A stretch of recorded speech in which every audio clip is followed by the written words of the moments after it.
Hvaða gönguleiðir á Íslandi skyldu vera fjölfarnastar? Við þurfum ekki að hugsa okkur lengi um. 3 gönguleiðir koma strax upp í hugann. Gönguleiðin á Þverfellshorn í Esjunni, gönguleiðin yfir Fimmvörðuháls og gönguleiðin milli Landmannalauga og Þórsmerkur sem í daglegu tali hefur verið nefnd Laugavegurinn. Í þessum þætti ætlum við að skoða 2 þær fyrstnefndu. Báðar teljast til dagsferða en þó eru þær alls ekki jafn langar. Esjan er einstaklega fallegt fjall. Daglega er hún fyrir augum þúsunda og kannski þess vegna er hún hversdagsleg til að mönnum auðnist að greina fegurð hennar. Víða er hægt að ganga Esjuna, nánast frá öllum hliðum. Hægt er að finna gönguleiðir við allra hæfi, erfiðar og léttar. Vinsælasta leiðin er á Þverfellshorn, sem svo er nefnt. Þangað er auðvelt uppferðar, nema eftir vill efst þar sem þarf að fara upp Hamrabeltið, en það er traust og raunverulega létt yfirferðar.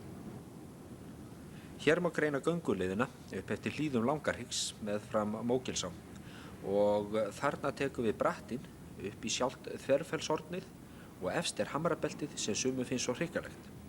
Gríðarlega margir ganga á Þverfellshorn. Ég veit marga sem ganga 2 til 3 viku á Esjuna. Ég veit ekki, þetta eru sást einhver 150 skipti á ári. Og þetta er þitt trim? Já, maður heldur sér í formi svona og þetta er gott til þess að þegar maður situr á ræsina með allan daginn og þetta er fínn undirbúningur líka fyrir aðra fjallgöngur.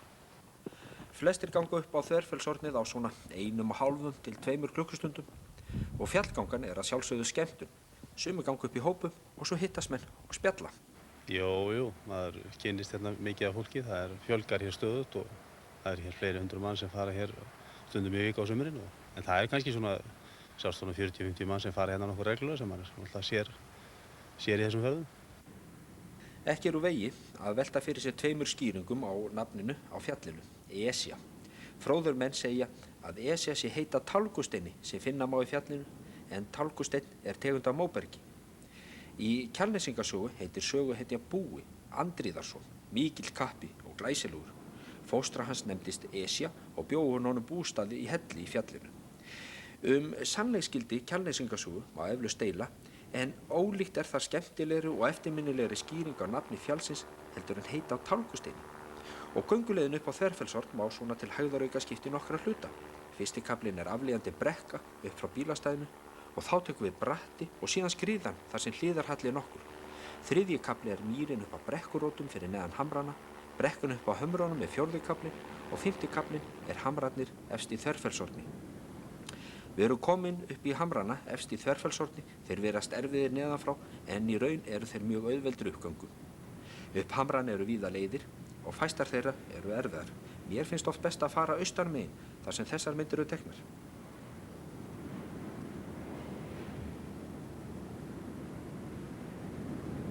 En hvernig á göngumaður sem ætla sér á Esju að vera útbúinn? Mestu máli skiptir að vera í góðum skóm. Skórnir eiga að verja fæturna og þess vegna verða þeir að vera með þykkum og stífum sóla. Þeir eiga að vera uppháir og gefa góðan stuðning við ökklan og ekki síst þurfa þeir að vera nokkuð vatnsheldir. Sólin á að vera nokkuð stífur svo hann hlífi ilinni, létti gönguna og styrki göngumannin í ójöfnu landi. Með svona skó á fótum er göngumaður mun öruggari og fótvissari. Strigaskór eða stígvél er mjög slæmur fatnaður í fjallgöngur og raunar gönguferðir almennt. Að sjálfsögðu verða göngumenn að klæða sig eftir veðri og hafa það í huga að því hærra sem fariður upp á fjöll því kaldari getur orðið. Og hér eru við því sem næst komin upp á brún en hún er í tæplega 800 metra hæð. Þetta er þó ekki hæsti hluti Esjunnar. Esjan hækkar svo lautið inn á við og hæsti hluti hennar er ekki tindur heldur bunga á henni miðri sem er 914 metra há. Hér er varða og skammt frá er útsýnisskífan. Ferðafélag Íslands reisti þessa fallegu hringsjá sumarið 1994 og er hún mjög kærkomin Esjuförum. Nú geta allir glöggvað sig á landslæginu, fundið áttir og örnefni. Í stöpplunum er gestabók sem ferðafélagið geymir í Járnhólk. Þar skrifa flestir göngumenn nafni sitt og margir bæta við ýmsum gullkornum sem andinn blæst þeim í brjóst. Samkvæmt upplýsingu Ferðafélags Íslands ganga upp á Þverfellshorn tæplega 800 manns að meðaltali í hverju sumarmánuði. Það segir þó ekki alla söguna því stundum kemur meginhluti þessa fjölda á tiltölulega stuttum tíma. Ég hef til dæmis oftar en einu sinni talið tæplega 300 nöfn í gestabókinu á einu sólarhring. Ég gæti trúað það bil 4000 manns gangi á Esjuna á hverju ári. Við höfum nú séð að gönguferð á Esjuna ekki stórmál. Gangan tiltölulega létt og við allra hæfi. En hverfum nú héðan úr Esjunni og skoðum aðra gönguleið sem ekki síðri. Þetta gönguleiðin frá Skógum í suðri yfir í Þórsmörk í norðri, yfir hinn svokallaða Fimmvörðuháls. Þetta löng dagsferð eða kannski hæfileg 2 daga ferð. Við byrjum við Skógafoss. Fimmvörðuháls svæðið milli Eyjafjallajökuls og Mýrdalsjökuls. Gönguleiðin liggur hæst á Fimmvörðuhálsi í 1100 metra hæð yfir sjávarmáli. Þess vegna skiptir máli að búa sig vel. Gangan yfir Fimmvörðuháls mun lengri en á Esjunni. Flestir ganga yfir á 10 tímum og þess vegna brýnt að vera vel útbúin. Best að vera með góðan bakpoka. Geyma í honum nesti, föt til vara og hlífðarföt. Ágætt getur verið að vera með aukasokka og peysu. Einnig gott að vera með heitt vatn að brúsa. Og þá ekki annað að ræða en að axla byrðarnar og halda af stað. Hérna hefst gönguleiðin niður Fimmvörðuháls. Það 2 leiðir að velja.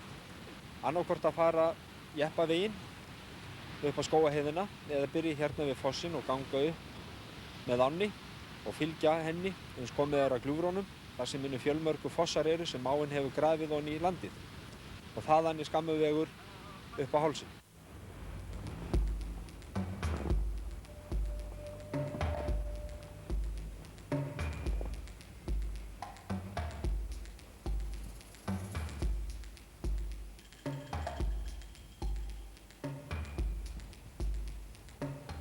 Útsýni af gönguleiðinni fallegt. Gatið í Dyrhóley blasir við og skýin hylja hinn háa Eyjafjallajökul og fossarnir brosa móti sólu. Neðarlega á Skógaheiði standa rofabörðin til merkis það verkefni sem bíður allra Íslendinga, uppgræðsla lands. Litla frásagnir á ferðum yfir Fimmvörðuháls fyrir framkemur á þessa öld. Nú Fimmvörðuháls líklega ein vinsælasta gönguleið á Íslandi, að minnstakosti þeirra sem nefna má lengri dagleið. Gönguleiðin þykir nokkur erfið en ætti þó ekki að vera neinum ofraun. Fimmvörðuhálsinn ágætur undirbúningur undir lengri gönguferðir, til dæmis þá vinsælu leið milli Landmannalauga og Þórsmerkur. Óvanir göngumenn öðlast nokkra þjálfun og bera í bakpoka að minnstakosti föt og nesti til dagsins og sú reynsla kemur á góðu gagni þegar farið í lengri ferð. Þess má hér geta að Ferðafélag Íslands býður á hverju sumri upp á fjölmargar ferðir yfir Fimmvörðuháls. Í ferðunum alltaf farastjórar sem þaulkunnugir staðháttum. Jeppavegur liggur upp á Fimmvörðuháls, ganga má veginn upp á hálsinn en hann endar við skála sem nokkuð neðan við hálsinn þar sem hann hæstur. Best þó að ganga lengri leiðina, það upp með skógu, skoða gljúfri sem hún fellur í og hinna fjölmörgu fossa sem áin hefur grafið ofan í landið.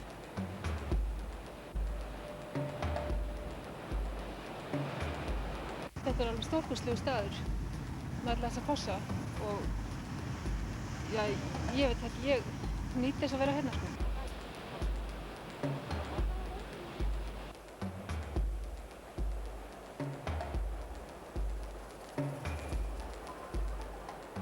Ég ferðast með útivist byrjaði í stuttum gönguferðum, dagsferðum, svo fór ég í lengri ferðir og ferðum fyrir skaffi, fer mikið á skíði á veturnar, gönguskíði. Sunnudagsgönguskíðaferðir og svo fer ég svona eftir bestu getu í erfiðari ferðir en ég reyni að fara svona það sem ég treysti mig til.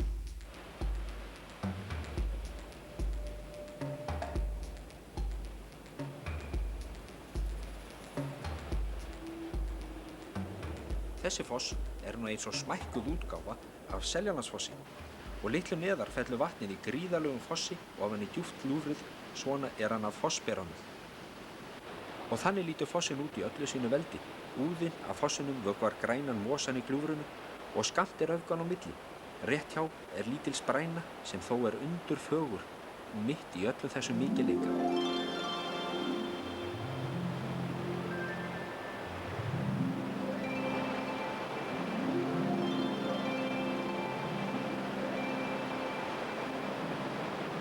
Og þessi mosatóm rétt eins og eyja utan við meginlandið. Snarbratt af flestum hliðum ofan í djúpt gljúfrið og í baksýn rís Hornfellsgnýpa. Við erum hálfnaðir á leiðinu upp á hálsinn og þarna eigum við þess kost á að fara yfir skóga á göngubrú.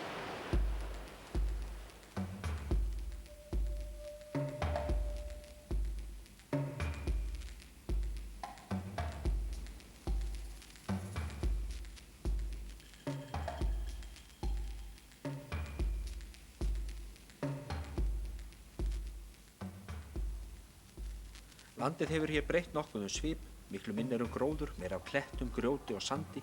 Mosi virðist vera eini gróðurvotturinn. Hér mikil umferð, fólk mætist og kastar kveðjum hvert á annað. Hér á ferð Íslendingar og útlendingar, þar áberandi hversu margir útlendingar leggja leið sína yfir Fimmvörðuháls. Eini munurinn sá að Íslendingar ganga yfirleitt norður yfir hálsinn en útlendingar suður, líklega vegna þess að þeir koma þarna lengra að, kannski alla leiðin úr Landmannalaugum.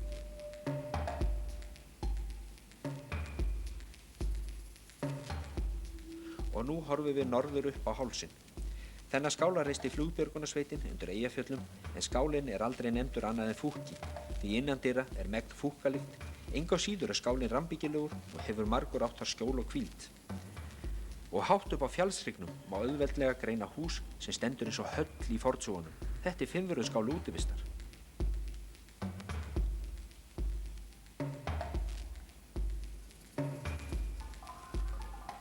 Fimmvörðuskáli endurbygging ferðafélagsins útivistar á skála sem félagsskapur nefndist Fjallamenn byggði árið 1940.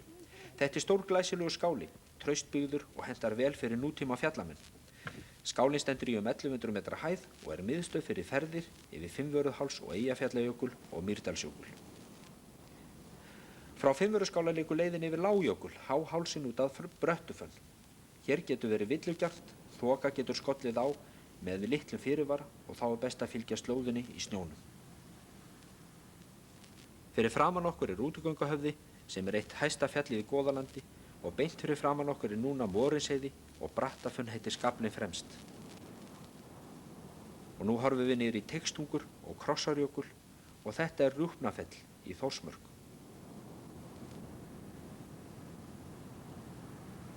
Við erum komin norður yfir Fimmvörðuháls og þar landið skorið og hrikalegt. Þessi skriðjökull heitir Tungnakvíslarjökull en hann kemur úr vestanverðum Mýrdalsjökli og leið okkar liggur nú niður á Morinsheiði yfir Heljarkamb. Þar þótti áður torfært en nú víla menn ekki fyrir sér að fara þar yfir enda hefur verið komið fyrir köðlum og keðjum til öryggis. Ekki fara nú allir þessa leið, skammt frá auðveldari leið.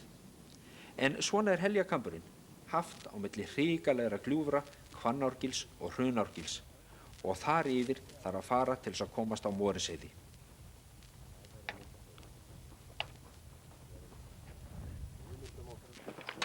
Leiðavísar vísa skemmstu leiðir og svo gengið yfir Morinsheiði. Þegar við tókum upp þennan hluta þáttarins var komið fram í september og snjór fallinn á hæstu fjöll. Morinsheiði talin nefnd eftir englendingnum William Morris sem ferðaðist Ísland á árunum 1871 til 1873. Þrátt fyrir nafnið þó ekki alveg víst að hann hafi komið hingað á Morinsheiðina en í Þórsmörk kom hann og Íslandi unni hann heitt.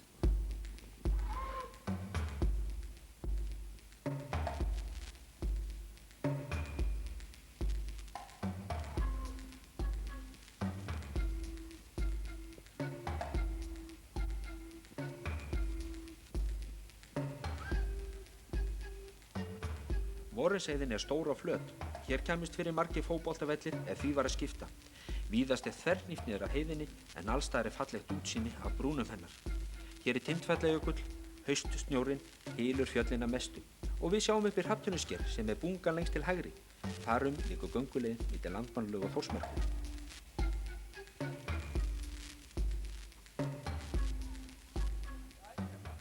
Nyrst á Morinsheiði heitir Heiðarhorn sem við sjáum hér og þar farið niður einstigi niður á foldir.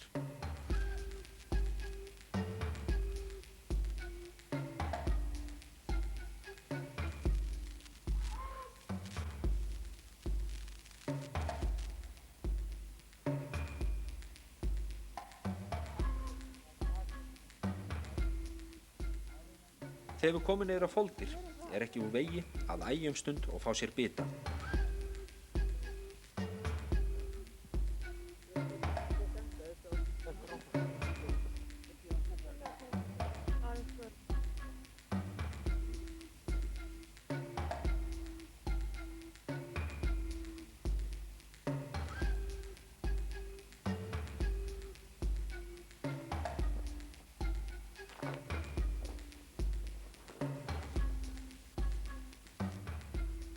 Útsýnið á Foldum yfir Goðalandið og Þórsmörkina er fjölbreytilegt.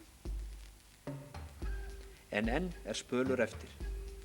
Við höldum áfram og við tekur síðasti hluti leiðarinnar og sá hluti er líklegast hvað eftirminnilegastur.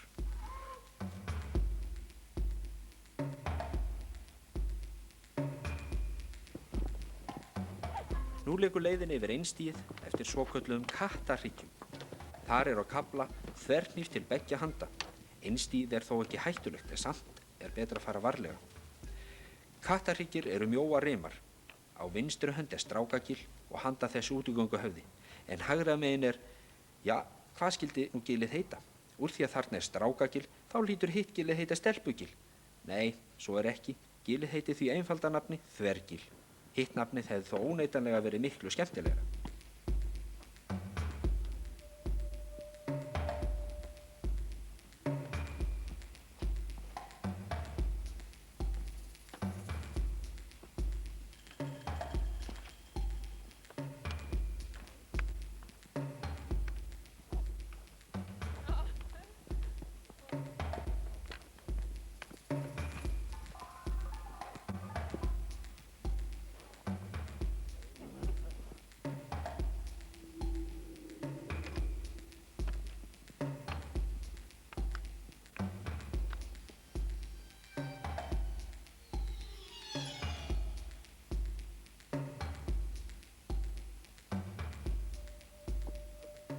Þetta er Strákagil og í fjarska er Valahnúkur og þarna liggur göngustígurinn í hlíðunum fyrir ofan Strákagil og þá er orðið skammt eftir.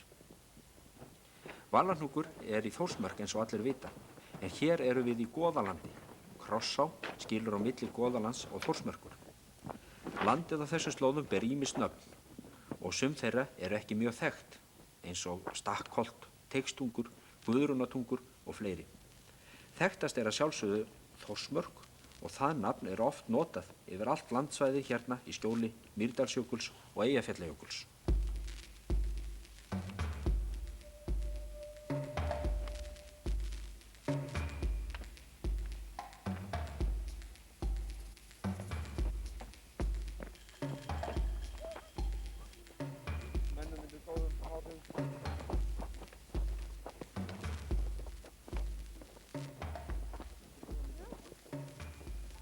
Það er fagurt í Básum á liðnum degi eftir göngu við Fimmvörðuháls.